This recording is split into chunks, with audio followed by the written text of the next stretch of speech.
Dubai जाने का सपना तो हर कोई देखता है। यहाँ पर बनी बिल्डिंगें और यहाँ की लाइफस्टाइल हर किसी को अपनी ओर आकर्षित करती है। पर दुबई के बारे में यही सब कुछ नहीं, और भी बहुत सारी चीजें हैं जो लोगों को आकर्षित करती हैं। दुबई अपनी सुंदरता, खूबसूरती और शान शौकत के साथ साथ कई अन्य बातों में भी मशहूर है। आज से कई साल पहले दुबई एक रेगिस्तान का ढेर था, इसके अलावा कुछ नहीं। पर दुबई को किसने एक खूबसूरत देश के रूप में बदल दिया, उसके पीछे सिर्फ एक ही आदमी का नाम है, जिसका नाम है शेख मोहम्मद बिन राशिद अल मक्तूम।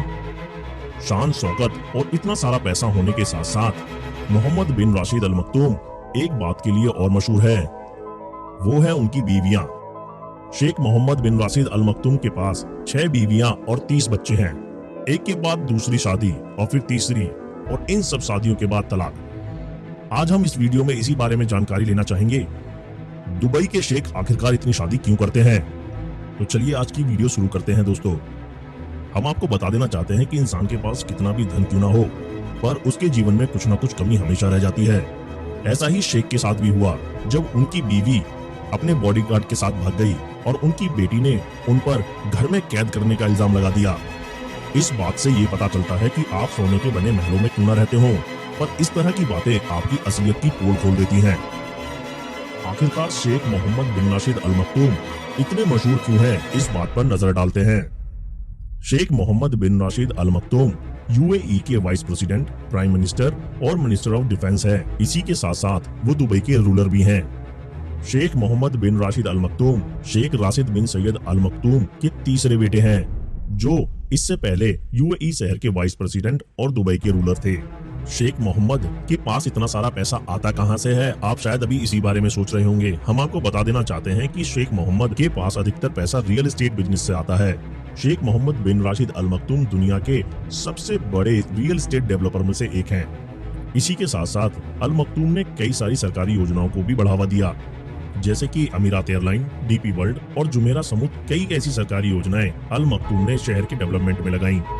इसी के साथ साथ मोहम्मद ने दुबई में एक technology park, Dubai internet city, Dubai media city, Dubai international finance centre, palm islands और बुर्ज अल के निर्माण सहित कई परियोजनाओं के विकास की देखरेख की है। उन्होंने बुर्ज अरब होटल की भी नींव रखी। इसी के साथ साथ दुनिया की सबसे बड़ी इमारत बुर्ज खलीफा का निर्माण भी बिन राशिद अल मक्तूम ने ही कराया है। इतनी बड़ी शख्सियत होने के साथ साथ शेख मोहम्मद बिन राशिद अल मक्तूम कई कंट्रोवर्शियों से भी घिरे रहते हैं। 5 मार्च 2020 को ब्रिटिश की अदालत ने फैसला सुनाया कि संभावनाओं के संतुलन पर मोहम्मद ने अपनी 2 बेटियों शमशा और लतीफा का अपहरण कर लिया है और अपनी पूर्व पत्नी जॉर्डन की राजकुमारी हया बिन्त हुसैन को धमकी दी थी। इसी के साथ कथित तौर पर यह कहा गया कि शमशा और लतीफा को दुबई में शेख मोहम्मद के आदेश पर 2000 से लेकर 2018 तक जबरन दवा दी गई, जिसने एक बड़ी कंट्रोवर्सी का रूप ले लिया। 16 फरवरी 2021 को बीबीसी के पैनोरमा ने शेखा लतीफा के वीडियो संदेशों को प्रदर्शित करते हुए एक डॉक्यूमेंट्री प्रसारित की, जिसे उन्होंने शेख मोहम्मद के आदेश पर दुबई में गुप्त रूप से हिरासत में रखा था। इस वीडियो में दिखाया गया कि शमशा और लतीफा को शेख मोहम्मद बिन राशिद अल मक्तूम के कहने पर हाउस अरेस्ट में रखा गया। इन्हीं आरोपों के साथ साथ बिन राशिद पर अपनी पूर्व पत्नी के साथ दुर्व्यवहार के भी आरोप लगे हैं। आइए अब हम आपको बताते हैं शेख मोहम्मद की अर्ली लाइफ के बारे में। शेख मोहम्मद दुबई के शासक शेख राशिद बिन सैयद अल मक्तूम के 4 बेटों में से तीसरे हैं। अल मक्तूम का परिवार दुबई शासक परिवार और हाउस ऑफ अल फलासी का वंशज है, जिसमें से शेख मोहम्मद आदिवासी नेता हैं। उनकी मां शेखा लतीफा बिन्त हमदान अल नहयान थीं, जो आबू धाबी के पूर्व शासक शेख हमदान बिन जायद बिन खलीफा अल नहयान की बेटी थीं। शेख मोहम्मद का प्रारंभिक जीवन भव्य नहीं था। वह अपने शुरुआती वर्षों के दौरान बिना बिजली के घर में रहे और कभी कभी पूरा परिवार एक ही पंखे के नीचे सोया करता था। उसके घर में 100 या उससे अधिक लोग रहते थे, जिनमें पहरेदार और दास भी शामिल थे। आइए अब बात करते हैं बिन राशिद की स्कूली शिक्षा के बारे में। बिन राशिद को 4 साल की उम्र से ही अरबी और इस्लामी भाषा का निजी तौर पर अध्ययन कराया जाता था। सन 1955 में उन्होंने अल अहमदिया स्कूल में अपनी औपचारिक शिक्षा शुरू की। 10 साल की उम्र में वह अल शाब स्कूल चले गए और 2 साल बाद दुबई के सेकेंडरी स्कूल चले गए। 1966 में अपने चचेरे भाई मोहम्मद बिन खलीफा अल मक्तूम के साथ उन्होंने यूनाइटेड किंगडम में बेल एजुकेशन ट्रस्ट के इंग्लिश लैंग्वेज स्कूल में पढ़ाई की। इसके बाद उन्होंने एक पायलट के रूप में प्रशिक्षण के लिए इटली की यात्रा भी की। आइए अब नजर डालते हैं शेख मोहम्मद के पॉलिटिकल करियर पे। शेख मोहम्मद के सैन्य प्रशिक्षण से दुबई लौटने पर उनके पिता ने उन्हें दुबई पुलिस बल और दुबई रक्षा बल के प्रमुख के रूप में नियुक्त कर दिया जब उनकी केवल उम्र 20 साल थी। इसके बाद 1968 में उन्होंने रक्षा मंत्री का संपादन किया एक युवा के रूप में। 24 जनवरी 1972 को शारजाह अमीरात के निर्वासित पूर्व शासक सकर बिन सुल्तान अल कासमी ने शासक खालिद बिन मोहम्मद अल कासमी के खिलाफ विद्रोही तख्ता पलट का नेतृत्व किया।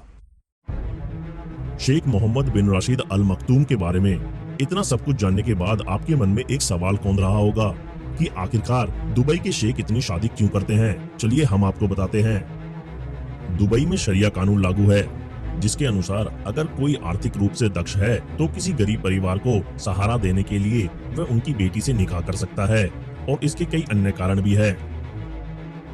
पर बड़े परिवारों में शादियां किसी खास राजनीतिक कारण के साथ की जाती हैं। अगर आप खुद देखें तो बिन राशिद की उम्र लगभग 55 साल है और प्रिंसेस हया की उम्र लगभग 25 साल। शेख मोहम्मद की कई पत्नियां रही हैं, जिनसे उन्हें अभी तक 26 बच्चे हैं। शेख मोहम्मद की पूर्व पत्नी राजकुमारी हया बिन्त हुसैन थीं, जो जॉर्डन के राजा हुसैन की बेटी और जॉर्डन के राजा अब्दुल्ला द्वितीय की सौतेली बहन थीं। सन 2022 में इंग्लैंड और वेल्स के उच्च न्यायालय ने यह फैसला सुनाया था और आश्वस्त किया था कि मोहम्मद हया द्वारा अपने बच्चों के साथ सीधा संपर्क नहीं रखेंगे या उनके बारे में कोई भी निर्णय नहीं ले पाएंगे, क्योंकि उन्होंने उनके साथ जबरदस्त और अपमानजनक व्यवहार किया था। सन 2021 में organised crime and corruption reporting ने यह पता लगाया कि शेख मोहम्मद के पास $14 बिलियन का एसेट्स अवेलेबल है। तो दोस्तों, आज की वीडियो में हमने जाना कि शेख मोहम्मद बिन राशिद अल मखदूम कैसे इतनी शादी कर सकते हैं और इसके पीछे क्या कानूनी वजह है। अगर आपको ये वीडियो अच्छी लगी है तो अपने दोस्तों और सगे संबंधियों के साथ शेयर करें। हमें कमेंट सेक्शन में बताएं कि ये वीडियो आपको कैसी लगी। अगर आप इस तरह की इंफॉर्मेटिव वीडियोस और देखना चाहते हैं तो हमारे चैनल को सब्सक्राइब कीजिए, साथ ही बेल आइकन को भी दबा दीजिए ताकि सभी वीडियोस के नोटिफिकेशन आपको मिलते रहें। तब तक के लिए देखते रहिए, सीखते रहिए।